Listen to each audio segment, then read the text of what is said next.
You are listening to the cycling podcast at the Tour de France, in association with Rafa, celebrating the sport and producing the finest cycling clothing since 2004. Today, we are in Longwy. Hello, my name is Richard Moore. I'm with Lionel Birnie. Good evening, Richard. And very business-like Lionel. Good evening, Lionel. Good evening. Good evening. We've got a lot of important business to get on. And François Thomazeau. Bonsoir. We're in France, so I can say bonsoir. And we're going to be joined, we're going to hear in this episode from our fourth wheel, Daniel Frieb. Bumped into him in the Village Départ this morning, so we'll hear from Daniel. Very put out that he's not been on the podcast yet this year, but hope to incorporate him on a regular basis. He's listening. Wow. He's listening. Wow. He listened to last night's It's a podcast. squad game, though, Rich, isn't it? And when you make a big signing, you have to rotate your players. You know, Daniel's warming the bench. As I said from the start, I'm not replacing Daniel Frieb. I'm François Thomazeau. I'm not the new Daniel Frieb, says Thomazeau. Oh, dear. Well, listen, interesting stage today. Give us a tale of the attack, please, Lionel. Come on. Okay, well, where are we? Where are we, Lionel? We're in Longwy, France. Finally in France. We've come from Belgium through Luxembourg and into France. We're only just in France, really. We're right tucked up in the northeast corner, very close to the Belgian border, very close to the Luxembourg border. And in fact, we'll be back in Luxembourg tomorrow morning for the start. But today was stage 3 from Verviers to Longwy through the Ardennes, 212.5 kilometres, which finished on a short climb here in Longwy, which was a bit like a Mur de Huy for beginners, wasn't it? It wasn't as steep. Fun size. A fun size, yeah, that's fun better, size isn't it? Mur de Huy. Fun size Mur de Huy. Well, a sort of Mur de Huy you could put in a picnic. Peter Sagan was the man of the day. Won his 8th Tour stage after a disappointing finish yesterday, and the way he won it was what was extraordinary, because in the final few hundred metres he pulled his foot out of his pedal. He had time to calmly get his foot back in the pedal and then pull away. I mean, at times he looked like it was child's play. It looked like he was toying with the others. He closed down a very strong attack from Richie Porte at one stage, and he seemed to do so easily. And then once he got on the wheel, he was looking around a little bit. He edged away from Porte's teammate Greg Van Avermaet, and made Van Avermaet look a little bit pedestrian when you would have thought this finish would have suited him perfectly. Even the slip of the pedal couldn't derail him. Sagan, imperious really on a finish like this. That was the story of the day, but before that there was the breakaway. 6 riders were in it. Niels Pollitt of Katusha, Adam Hansen of Lotto Soudal riding his 250th Grand Tour in a row. That may need fact-checking, but it's something like that. Romain Hardy of Fortuneau Oscaro, the French team.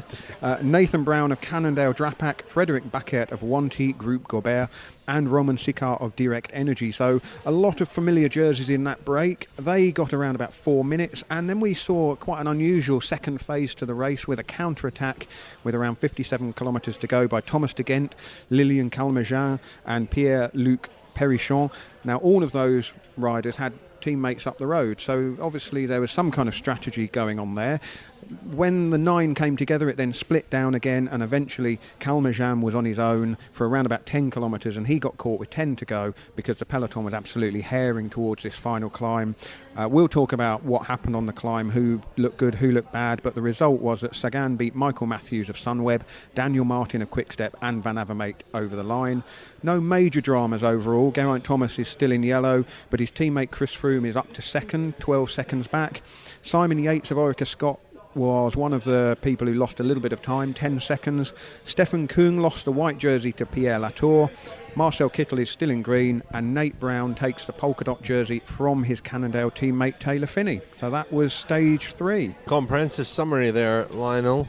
Part 1 we're going to talk about the stage. Part 2 we'll turn our thoughts to the GC riders and what we learned today or not.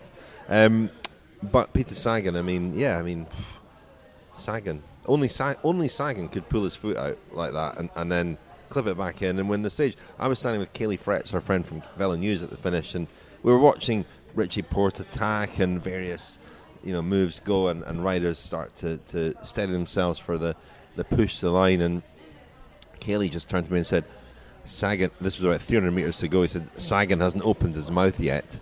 And it was a good observation. Sagan just, it was easy for him. It looked easy. So, well, I mean, Greg Van Avermaet had an excuse on the finish line. He said that he was actually he tried to attack and take Sagan's wheel a little bit earlier. But actually the fact that all of a sudden Sagan snapped his pedal took him off his guard, and he found himself in front of Sagan instead of behind Sagan. And with the headwind, being a problem, he said it kind of killed me. So Sagan deliberately pulled his foot out. If you say something like that, I will be forced to use a word I'm famous for. No, I think Van Avermaet has been trying to find excuses on this, but it might be true. It might be. It was a Sagan victory that prompted the first utterance of that word in Cherbourg last year. Yeah. So, well, maybe an explanation for why the others couldn't. Maybe this incident also, created a little bit of a problem for them. They were surprised, but whatever. I don't know what to say about Sagan anymore. I mean, we're lost for words, for adjectives. We're lost for verbs, to describe what this guy's doing. It's just too good, It's just too good. He is, and I mean, what is interesting that he wasn't the quickest rider over the last 250, 300 metres. That was Michael Matthews, who was coming up really well. Didn't manage to see him at the finish because he went to dope control, and Team Sunweb said that he'd be, getting picked up from dope control by a team car and taken back to the hotel, so didn't get his reaction. But pretty disappointed around the Sunweb bus this evening, simply because they must be asking themselves, what can they do to beat Sagan in a finish like that? He was closing very fast. He was closing very fast. He did come from a less than ideal position, but then again, it's easy to say, well, get on Sagan's wheel, but there's more to it than that, because being on Sagan's wheel isn't necessarily enough, because you've then got to come round him, and he does have that acceleration, and then another gear to go through and another gear to go through. I talked to Matthews in the morning, and he said he looked very confident, very tense as well. So you could tell today's stage was actually a very important stage for some of the riders, even for the GC riders. We'll get to that later. But and what Matthews was saying is that the transition from Orica to Sunweb maybe lost his Aussie friends, but in the same time, for the first time, he has a team completely devoted to him. He is the team leader. The guys there was actually a train for him yesterday in the flat stages, so he's going for flat punch sprints. He's going for these type of stages that suit him well. But apparently, he didn't deliver, because, in my opinion, if he was, he started from too far. I mean, whatever the support from the team Sunweb was, it was not great, because had he started his effort a little bit later, or had he been closer to Sagan, maybe he would have stood a chance. But he started from very, very far back, in my opinion. And the other thing you can't discount is that it really was a team victory for Bora-Hansgrohe, because they put a lot of resources into Sagan. And I was thinking, well, what do they necessarily need to do this? And particularly when you see the way Sagan won, maybe they could have had an easier afternoon. But Marcus Burkhardt... Uri did a lot in the front. Yeah, Marcus Burkhardt stood out because he's in the German champions jersey, but he did a very long pull going into the climb, kept the pace high, made the purer sprinters, put them in difficulty. Not that Kittel or Greipel types were going to get up there, but when you look at the results and see Arnaud Demar was in 6th, that's a great result for him. You wouldn't necessarily have expected him to be up there, but probably that effort from Burkhardt was one that would have made it harder for Demar, so he was 6th rather than being some kind of threat. When you see the top 20 or even the top 30 of this stage today, it's amazing. It's almost the top 30 of the UCI. It was really, maybe we discounted it a little bit, this stage, or they didn't realize how important it was for the riders to get things going. But when you look at the results, it's impressive. I mean, they're all there. Even the young Guillaume Martin, we were talking about, is all the team leaders out there, the promising ones, Latour, Martin, all these guys out there, and really you've got probably the top 30 contenders in every aspect of the race are there in the top 30. So an impressive ride today, actually. And no one more impressive than Sagan, of course. François, you've run out of things to say about him. He was asked in the press conference, and he did his usual sort of, he looks like a kid who's been given detention whenever he's in the press conference. He's fidgety, he plays around with a microphone, he sort of fiddles with his hat. He answers the questions in a minimalist way, put it that way. He was asked whether it's important to him to win a 6th green jersey and equal Eric Zabel's record, and he said no, it's not important. He said there's more important things in the world than winning the green jersey, which is obviously true. Yeah, obviously true. But the fun that he seems to have on the bike, the enjoyment he seems to have on the bike, as you said, Rich, child's play, toying with the opposition, knowing that if somebody tries something, he's got another, he's got somewhere else to go, he's got another gear. It gives him that tremendous confidence, and then afterwards it's like so matter of fact for him. It's not, there doesn't seem to be any kind of side to him as well, though. He's also toying with journalists, isn't he? He's like a lion sitting there, kind of pawing at fellow riders and journalists alike. And of course he goes on the podium and comes into the press conference with the motocross sunglasses, or the motocross goggles that are made by his sunglasses sponsor 100%. And that's a talking point, and people wonder, what he's doing. Why wear motocross glasses in a podium presentation? People thought they were swimming goggles, didn't they? The face mask.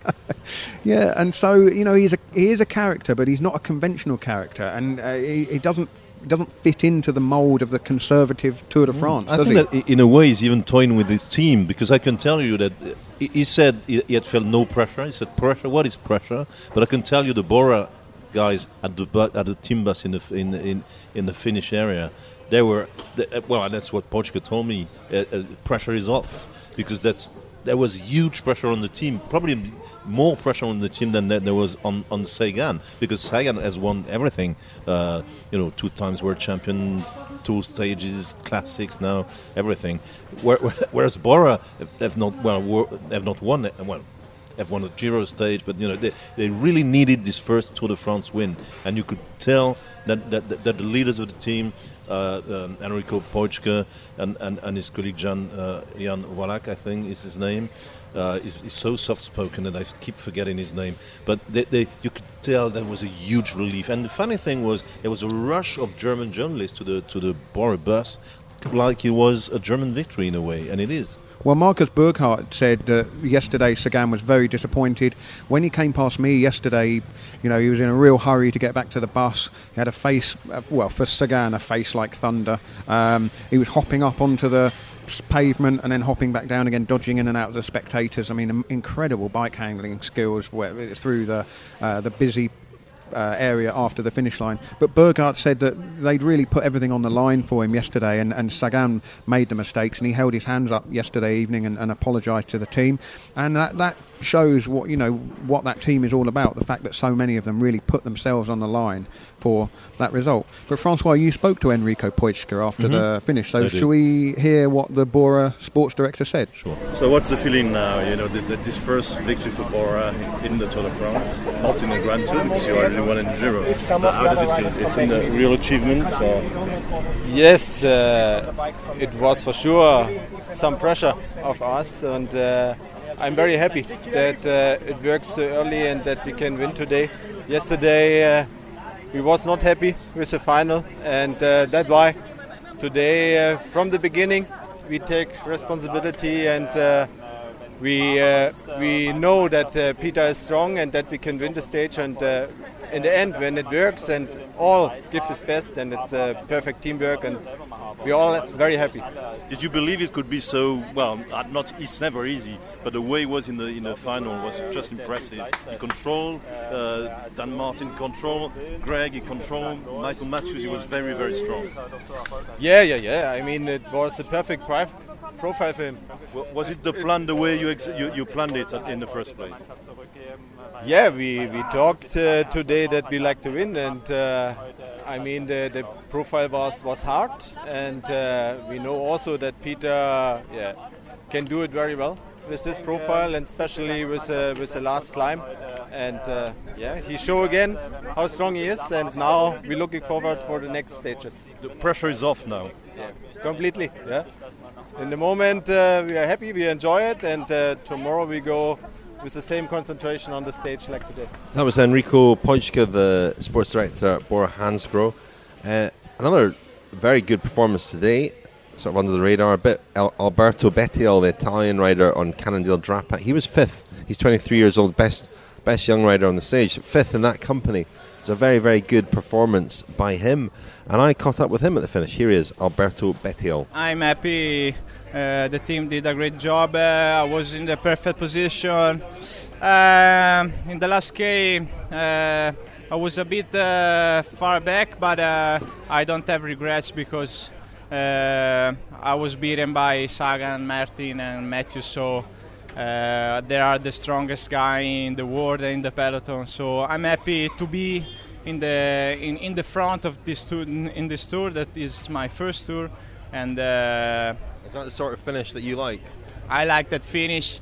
I already know that it will be my finish because last year I did pretty well in Quebec. I did 4th behind Sagan as well. And I like that finish, even a bit harder before, but anyway, I'm happy. Yeah. People on the team say you're very laid back, very relaxed. It was a very nervous finish, I guess, because everybody knew it was going to come down to that climb. Are you able to be relaxed and laid back on the bike in a race like that as well, or were you affected by nerves? No, when in days like today, when I always felt really good and I never had problems, I always feel great. I was confident and I was relaxed, even in the tricky final, because I was so focused to the last 5K, and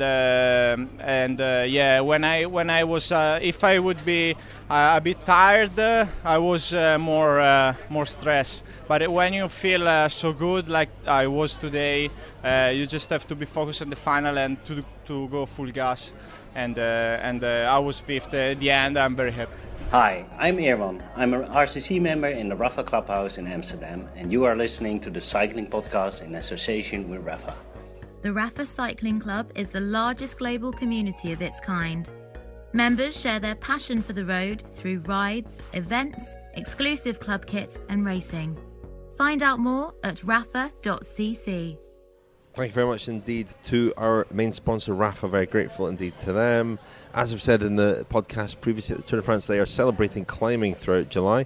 There's a special competition for listeners of the Cycling Podcast. Go to rafa.cc/TCP win and answer the question there in order to try and win a £1,500 worth of cycling kit. The competition closes on the 23rd of July as part of their Rafa Rising theme in July. A reminder that if you can't be in France this month, the best place to watch all the action is on the big screens at your local Rafa clubhouse. There will also be open group rides out to conquer local climbs and special climbing and Tour de France events. Find out more at rafa.cc/Rafa Rising. And a big thanks again to Rafa. So as well as the stage and the intrigue around the winner and the top 10, it was a sort of fun size climb, as we said earlier, and so there was a little test for the GC riders, and we saw a few of them poke their noses in front. Alberto Contador was one of them. Richie Porte had a go. In fact, you spoke to his team director, Fabio Baldato from BMC. Shall we hear from him? Here's Fabio Baldato. It's a day two lessons today. First, Sagan is very strong. Maybe a little bit too strong today for Greg. But the second lesson is Richie tried something. He needed to shake his legs. What was the plan today? The plan was to not lose a second, and if it's possible, why not try also to cut down some second. Greg is strong. He's good. He's not far. We know Sagan wins. He's the world champion 2 times. It's not that. I'm sure that come the day on the tour that he can show that he can be stronger. It's about condition day by day. Greg is always better and stronger. Today he showed already that he's there, but then he's a really a great fighter. He don't give up. We are only at the 3rd stage. Of course. Maybe a little surprise for us was to see Richie in the finale try something. In this kind of the finish, he won a Tour Down Under, he won Roman, he was not too different. Also when he's hard and short, he have really a good kick on the legs. So that he was there in the front, team did a good job at positioning him well. Why not try? Was it also because he saw Alberto was struggling a little bit? This I didn't saw. I told him. You will see on the TV. Fabio Baldato is always a funny guy, very Italian about things, telling.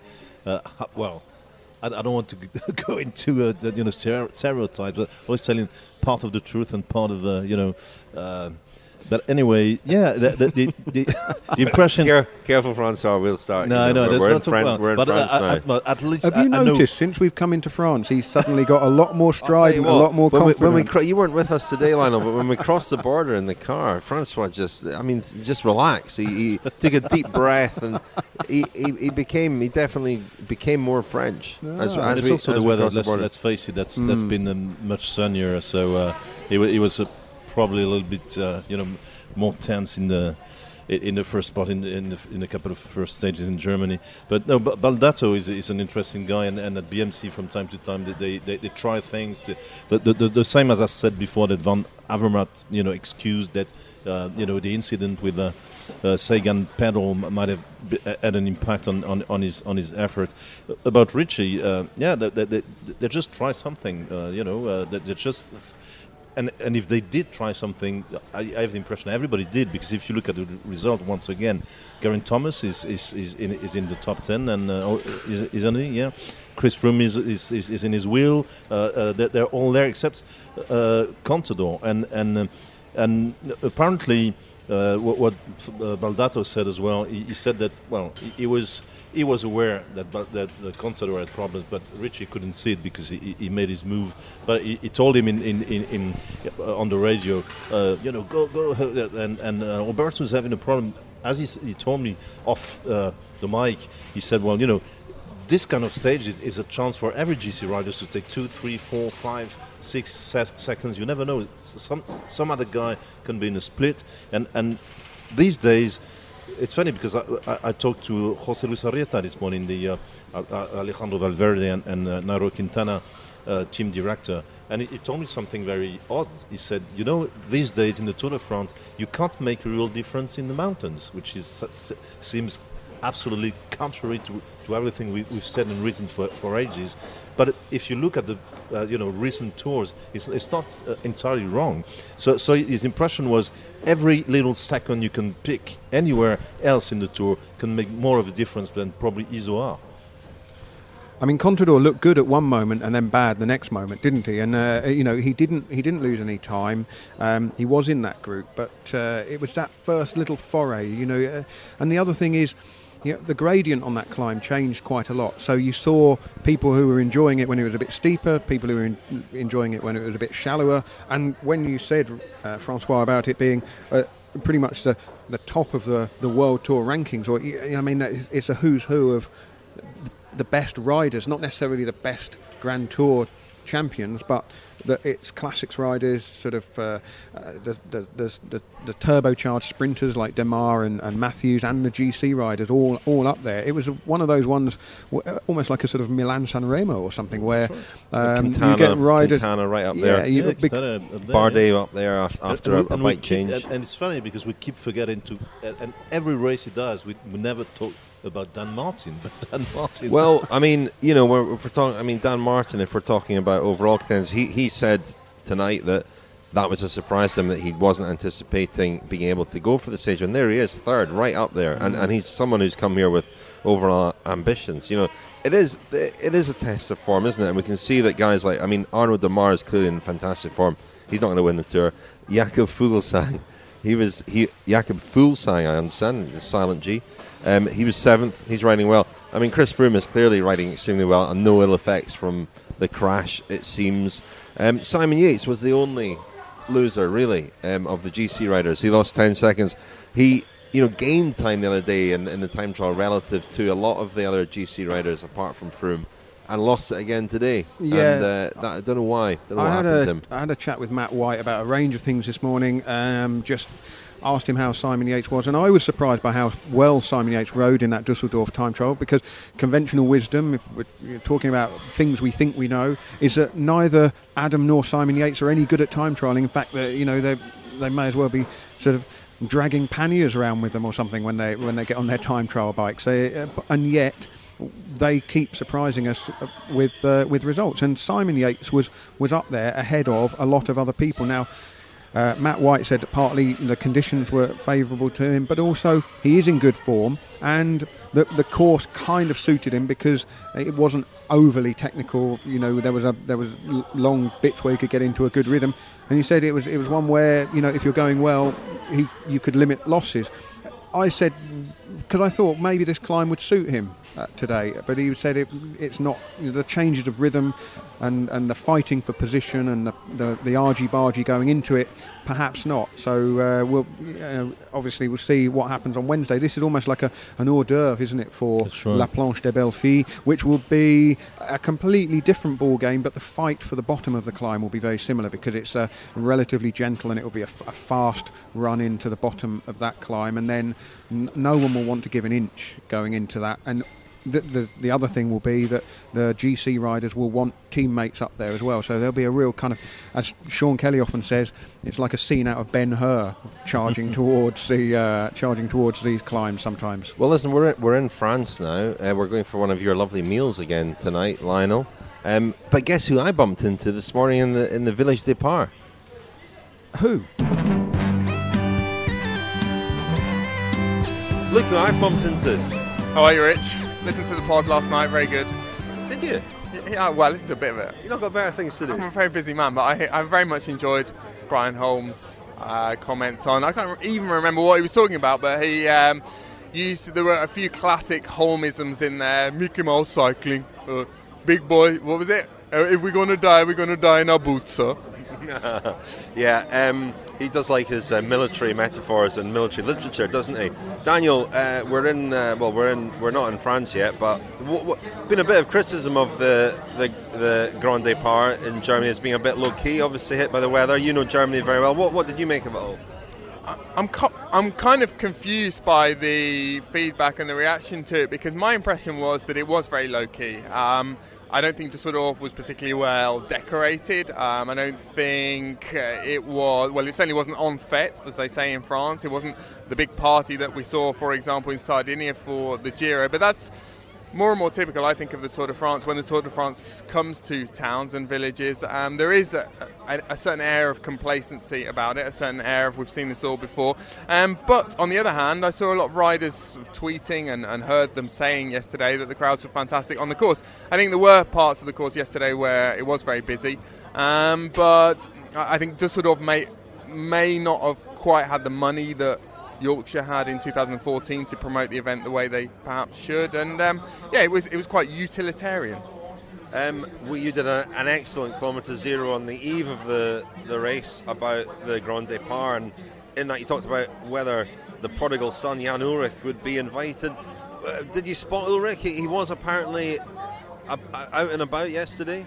He was on the route yesterday. I forget the name of the small town that invited him as a guest of honour. It was just very interesting to observe the reaction to him and the whole story over the weekend. I think it was very difficult for ASO. It was very difficult for Dusseldorf. Dusseldorf had spent 12 million euros on the Grand Départ, and there are no two ways about it. There were no two ways about it. If Jan Ullrich had been there as a guest, it would have attracted a lot of negative publicity, a lot of questions. He would have dominated the media coverage. And even not being there, he dominated it to a certain extent.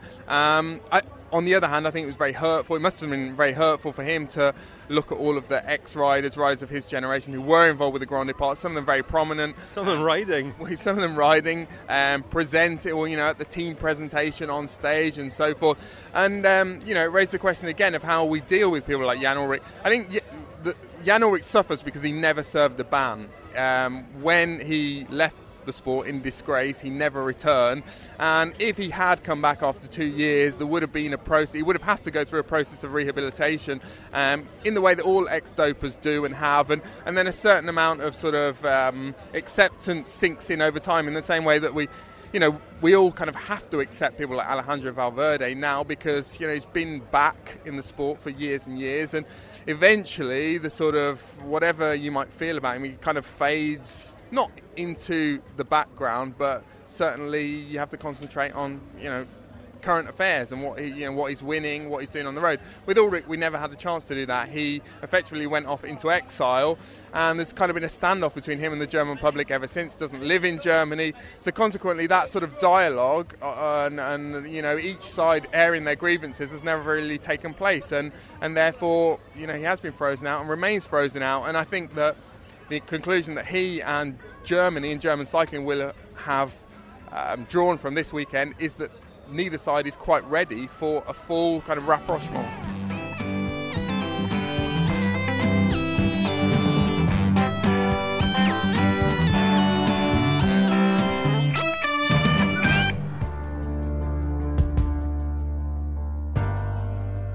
I'm Catherine Brown, and I'm a performance nutritionist working within British Cycling, employed through the English Institute of Sport. And my main role with British Cycling is to work with the endurance squads and the mountain bike squads to improve their nutrition to help performance.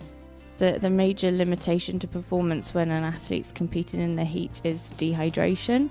So we do a lot of hydration testing, especially when they're away on kind of warm weather training camps, and monitor their sweat loss during sessions. So by weighing themselves before and after the session, monitoring what their fluid intake's been like during the session, and any food that they've consumed can give us an idea in terms of what their sweat rate is and what they're likely to lose during that time period. Based on that, we would individualise a plan of what we think their fluid requirement would be. Another key thing would be ensuring that they're hydrated before they begin their training or their competition, so we'd work on how best that works for that individual. I guess a key thing in terms of dehydration and sweat loss is also sodium intake, so we do use products with electrolytes in, so like the Science in Sport Go Hydro tabs are quite useful when athletes are training in the heat. Some of the fueling would be within their hydration strategy as well, so we'd get fuel within some of the drinks that they're consuming. Again, it's working with the individual athlete of what their tolerance is in terms of consuming food on the bike. So some would prefer that in a gel form, which might be easier for them to digest. Some actually don't have a problem with eating real food, so we'd use things like rice cakes, oat balls, and give them a range of different textures, different flavours, so they're not getting flavour fatigue, which can sometimes be a limiting factor for them in terms of having enough fuel. Hey everyone, I'm Ian Boswell of Team Sky. In the heat, I actually tend to perform pretty well in the heat, and I think there's some science to suggest that people of taller, slimmer body frames tend to perform better because there's more surface area. I don't know if that's completely true, because a lot of the younger, smaller Colombian riders also tend to do well in the heat, and they're definitely not tall. But no, I tend to enjoy riding in the heat, and a lot of the races I did as a younger rider in the States were in July, August in warm places. So it's something that I actually really look forward to. I'd take a 40-degree day in the heat any day over 8 degrees in rain. The Cycling Podcast is supported by Science in Sport. Science in Sport, fueled by science. Thank you very much indeed to Science in Sport for sponsoring us. We heard there a little featurette on fueling in the heat, which is becoming relevant now. It's getting hot, and it will only get hotter, I think, as the tour goes on. A little plug for some Science in Sport products. A new flavour, pineapple and mango flavour Go Hydro for fueling in the heat. Lionel, you're nodding at that. We've got some Science in Sport products in our car, haven't we? Haven't tucked into that. Haven't done enough cycling to justify it yet. I'll be going out tomorrow morning, so maybe a little recovery drink after I get back to go with breakfast. I've also got to mention their new flavours in the Whey 20, caramel and chocolate orange flavour. We're actually offering boxes of those to give to some listeners. We'll come up with a competition for that, maybe tomorrow. but you can win some Science and Sport products. Also see our newsletter for details of a Tour de France competition in conjunction with Science and Sport, with prizes worth over £15,000, including one prize of a Pinarello Dogma F10 bike and £500 worth of Science and Sport product. Go to scienceandsport.com/The Cycling Podcast. That's scienceandsport.com/The Cycling Podcast for details of how to enter that competition. While I remember, also a reminder that we're running Pedlar de Charme this week and we'll be presenting a t-shirt in the week. Please send us your nominations for Pedlar de Charme. We've had a lot for Taylor Phinney still flooding in, but give us some more. And it's, think outside the box. We want elegance, we want style, we want class, we want nice gestures, we want gentlemanly conduct, we want all that. Yeah, anyone wearing motocross glasses is disqualified. I don't know, actually. That might qualify. We heard from Daniel Frieb before the little interlude there, and we should mention he was talking a little bit the German Grand Départ. The Kilometre Zero that was released today, which is Monday, I believe, was a look back at the NC Halford's team from 1987 Tour de France, which began in West Berlin, of course. So that was Kilometre Zero for Monday. Tuesday's Kilometre Zero has been done for us by Orla Chinoui, who I do the cycling podcast Femina with, and that looks at podium girls in light of, in particular, the comments by Jan Bakelants, which were apparently a joke, but didn't go down very well. Badly, didn't they?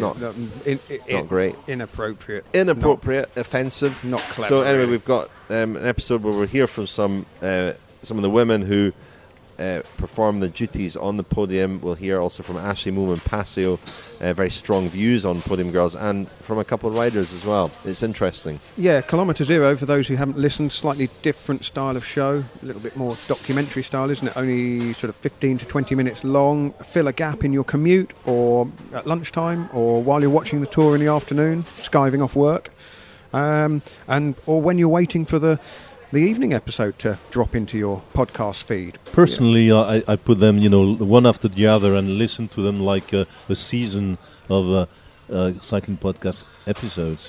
Do that, yeah. Binge listen to them after the tour's finished. Whatever as part of your come down. One a day, weekday mornings, and they are sponsored by Niederberg Wines. Very grateful to them. Any other business, chaps? You're looking confused. Lionel's just thinking of dinner. Is there any other business? Is there any other business? When I'm looking confused, I'm not always thinking of dinner. I'm not like a dog. Generally, though, 80% of the time. Well, I am thinking of dinner, actually. We're at a restaurant this evening called Au Délice de Bacchus. Mm-hmm. Does François not have a Longwy fact for us? As discussed pre-recording. Where we are, I mean, we're in a part of France that I would not come through unless I was covering the Tour de France, because it's not on the way to anywhere. It's tucked away in this little corner here. Not a great choice of hotels for us up here. So clearly, tourism is not a big factor. What I do know about it is it's famous for its enamelling industry. So and also the Maginot Line, which is the French defence to keep out a German invasion, which was built in the 30s, came through here. Ultimately, didn't work, did it? No, it was one of the worst military disasters in the long history of the French military disaster. We had victories, of course. You had Waterloo and we had all the rest, but the Maginot Line was absolutely terrible, I must say. There was this idea from these bright generals and marshals of ours that if you built a wall like so much for walls, what I mean. That if you build a wall between France and Germany, a wall of fortifications, a long line of fortifications along the way, the Germans would have no way to invade us. The problem is they thought that the Germans would not invade Belgium and invade us, but that's exactly what they did. So the Maginot Line stopped at the Belgian border, and so what the Germans did, and which was obviously the thing to do, they just went round the line and into France. So it was a bit, and the little piece of information I gave you that I'm one of the only ones to know is that this guy Maginot who invented that line, he was an engineer and he was also the president of the French Basketball Federation, which is absolutely irrelevant. But one day, if you drive past Maginot, that was always going to come in handy at some point. That little nugget of information, wasn't it? And so it's come to pass. You can't throw that into the cycling podcast. Where can you? Where can you put it? Really? Indeed. Any other cycling business, though, from today? Richard, you threw that question at me and I looked at you blankly, but did you have anything on your mind? Not really. I spoke to Johan Alfredo this morning, who was obviously in the long breakaway with Taylor Phinney on day 2. He is an interesting character. I mean, everybody was obsessing over Taylor Phinney and his very brief stint in the polka dot jersey. And obviously a great story. Taylor Phinney's come back from a serious injury, but Alfredo too is an interesting character and a very good rider, who's getting his chance at this tour. And he had sore legs. He was looking forward to a rest day today. He said finished well down today. I asked him as well about the incident earlier this year where he was attacked by a driver, and he talked a bit about that. The police did actually get the guy who did it, and so that's going through the French courts at the moment, I believe. But yeah, well, I want to speak to him again during this tour. I think he's an interesting character, and he's part of this Team Wanty Group Goubert, who are all tour debutants. So you mentioned Guillaume Martin. I spoke to him the other day as well. Anybody who listened to our little Friends special, it was a Tour de France extra show for Friends of the Podcast, which went out on Friday evening from our live event in Dusseldorf. We spoke about him a bit there. Rob Hatch spoke about him.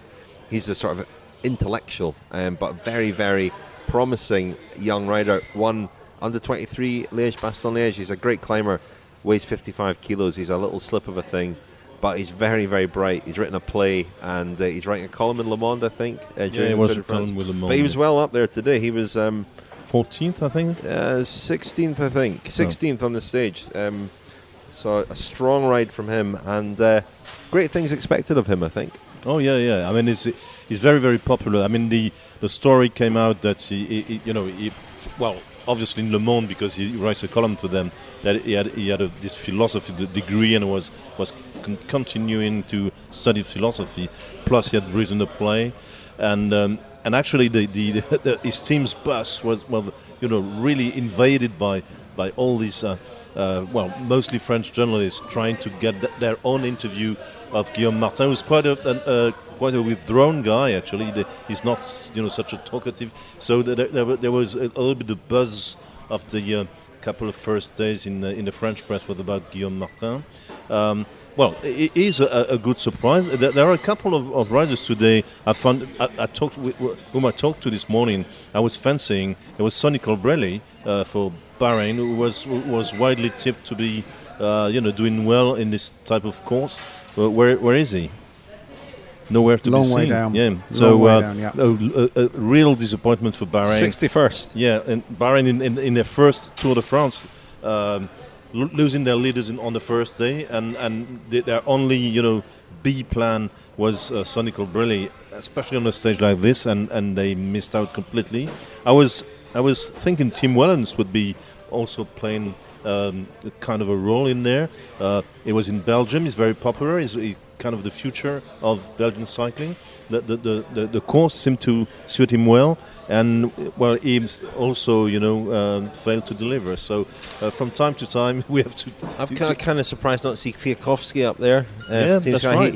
I think he crashed the day before. Maybe he's got some ill effects from that. I don't know, but one or two surprises. Primoz Roglic, I think, is still suffering from his crash. He's in my fancy. Yeah, team. you're obsessed with Roglic, aren't you? Simply because he's in your fantasy team. Yeah, that's it, isn't Very it? much. The only reason. I mean, we shouldn't let this, warp our coverage. But my fantasy team's doing pretty well. Hang on, Roglic is in your team as well. I know, but I've also got some riders who've scored some points.